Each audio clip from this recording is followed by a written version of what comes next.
a long time, hasn't it? Should you leave your baby to cry so that they learn to self-soothe, as the expression is, or should you pick them up? Because if they're crying for a reason and they want to have a little bit of attention.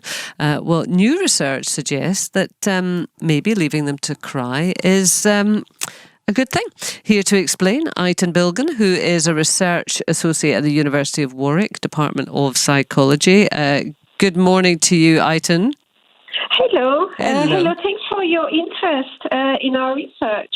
As you just said, there has been a discussion between those on attachment theory who say that you had to respond immediately to your baby's crying, and the behaviorists who would suggest to wait for a while so that your baby can learn how to soothe herself or himself. And in our study, we found that at term and the first few weeks, the majority of the parents would not let their baby to cry out. But by 3 and 6 months, they start to occasionally leave them to cry out for 1 or 2 minutes to see whether they can self-soothe or not.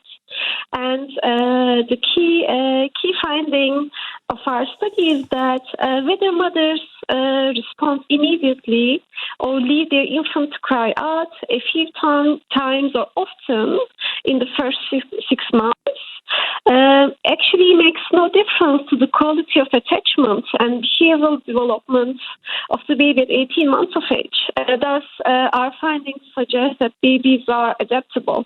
Right. So what did you... I apologise, I didn't hear that clearly, Ayten. It doesn't make any difference to the quality of what? The quality of attachment. Attachment, right. Attachment, yeah. Okay, so in terms of your relationship with your baby and your bond with your baby, you didn't find that there was any difference whether or not somebody left the baby to cry or soothed.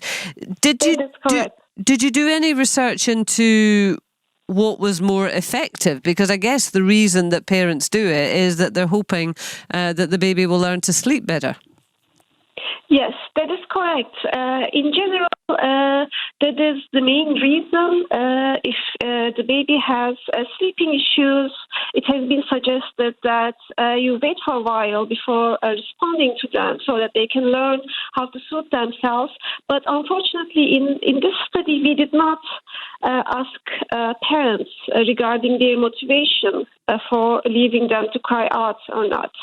We only asked them whether they do this during the day. Right, okay, so so you were really looking on whether or not it was going to have a negative impact on the child and the bond. We also have with us Emer O'Hagan, mum of 2. Morning, Emer. Morning. Good morning. And Jojo Sutherland, mum of 4. Good morning, Jojo. Good morning, Kate. Good morning. Emer, I believe that you were particularly concerned about whether or not this was